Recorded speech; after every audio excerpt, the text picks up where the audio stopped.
Nom, poulpe. Surnom, pieuvre. Famille, céphalopode. Un peu bourru, ce monstre des mers à 8 pieds exhibe ses tentacules dans toutes les cuisines. On dit de lui que pour l'attendrir, il faut taper dessus. Du Japon, de Méditerranée ou d'Atlantique, pourquoi le poulpe a-t-il le vent en poupe? Métro Colonel Fabien dans le 10e arrondissement. Je remonte la rue Vic d'Azir et je file chez Youpi et voilà. C'est le chouette bistrot de Patrice Gelbar. Régulièrement collé à l'ardoise, une drôle de bête des mers. Le poulpe. Donc nous, on adore travailler ici au Youpi. C'est devenu un produit assez phare qui est souvent à la carte, qui revient énormément de fois, accommodé de différentes façons. Si les recettes changent, la préparation est toujours la même. On le reçoit frais, on le décapite, on y enlève le bec et puis on le masse longuement au sel pour une cuisson très longue à eau chaude mais pas bouillante. Donc il ne faut jamais le porter à ébullition pour ne pas l'agresser. Et l'intérêt de le masser au sel et de le cuire à l'eau? En fait, on va attendrir un peu ses chairs et on va le débarrasser de ses impuretés, de tout ce qui le rend un peu visqueux. Qu'est-ce qui différencie le poulpe des autres mollusques? C'est justement sa texture qui est beaucoup plus élastique, mais aussi à la fois quand on le réussit, qui est vraiment très tendre et qu'on ne trouve pas, que ce soit avec l'encorné ou la sèche. C'est une texture vraiment beaucoup plus rigolote et qu'on peut atteindre aussi un contraste entre la peau qui est grillée et la chair au milieu qui peut rester tendre. C'est un produit compliqué à travailler? C'est un vrai produit de cuisinier, en tout cas de réflexion, pour en arriver à trouver la tendreté comme on l'aime. Démonstration en cuisine. Le poulpe frais est un produit très fragile, donc c'est-à-dire que reçu le matin, il faut le travailler le jour même. Patrice poêle la tentacule avec la blette et le chou pak choy. Condimente l'assiette de clémentine corse. Dépose la betterave crue et les feuilles de moutarde. Râpe un réfort frais et roule mon poulpe. La texture ultra moelleuse d'un poulpe balancé entre le côté terreux de la betterave et de la blette et la fraîcheur de la clémentine, ce youpi est réjouissant. Métro Voltaire, le monstre montre ses ventouses, rue Richard Lenoir, à la Pulperia, la table argentine de Fernando de Tomaso. Le nom n'a rien à voir avec le poulpe. Ça représente les vieilles enseignes de l'Argentine, de la Pampa. À la carte, le poulpe a une place de choix. Les poulpes, si on regarde bien, les poulpes que ça devient premier à la tête, c'est les poulpes de Galice, hein? Poulpe à la gallega. Le fameux poulpe au piment. Nous, en Argentine, on a vu beaucoup d'immigration des gallegas.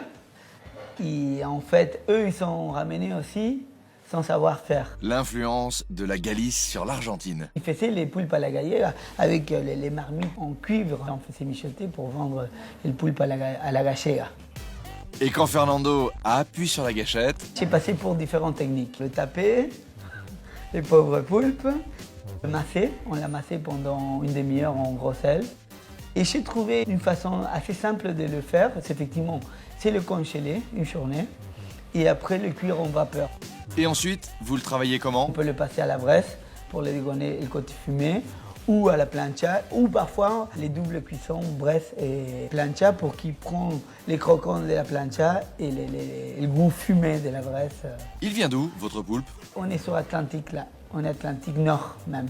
On est des poulpes à 2,5 kg, 3 kg, assez standard et à un niveau gustatif assez intéressant. Il ne faut pas oublier que le poulpe, il mange beaucoup de crustacés, il a beaucoup de goût, beaucoup de iode.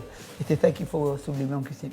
Et bien justement, pour le sublimer, le chef snack les tronçons de poulpe. Il leur fait faire ensuite un petit tour sur la braise et il les escorte d'une purée d'oignons rouges, d'un coulis végétal et une petite émulsion d'ail, comme pour donner un tout petit peu de volume pour finir. Regardez-moi cette belle composition marine avec un poulpe caramélisé sur les bords, boosté par les notes ardentes d'un coulis vert et la puissance de l'oignon. Rien à dire, il pulse ce poulpe. Quartier de la Bourse, on file rue Sainte-Anne. C'est dans cet épicentre de la cuisine nippone que le poulpe se détourne en takoyaki chez Apatei. Au service, Tomoka Sumiki. Ça veut dire quoi, takoyaki? Ça vient du japonais tako, qui veut dire poulpe, et yaki, qui veut dire grillé. Du coup, ça fait poulpe grillé. Et ce poulpe grillé, c'est un hit de la cuisine japonaise. Alors le takoyaki, c'est un plat traditionnel japonais, donc ça vient de la région d'Osaka. C'est une région qui est beaucoup plus au sud-ouest de Tokyo. Et ça a été créé dans les années 30 par un monsieur qui s'appelait Ando Tomekichi.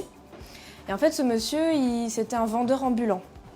Et il a créé le takoyaki, qui est un mets finalement pas si raffiné que ça en fait. C'est un mets qu'on mange tous les jours. On est plus dans la cuisine de rue. C'est vraiment un mets qu'on va manger à toute heure de la journée. Même au goûter, les jeunes mangent beaucoup de takoyaki au goûter.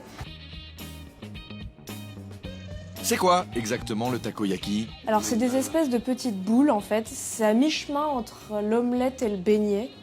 Alors c'est à base d'œufs, de farine et il y a du poulpe à l'intérieur. Le principe, c'est le même que les gaufres. Vous avez déjà les empreintes des boules. Vous mettez la pâte et on va faire une chapelure en fait un peu traditionnelle à base de crevettes. Et après, vous avez les cuisiniers qui vont les retourner avec des espèces de petits pics. C'est aussi connu pour ça en fait, les cuisiniers qui retournent ces takoyaki d'un geste du poignet et ça va super vite. Les boulettes sont habillées de maillot plutôt junk et de cébettes. Les autres d'une sauce caramélisante et de bonites séchées. Résultat, de petits coussins tout chauds qui renferment des morceaux du mollusque.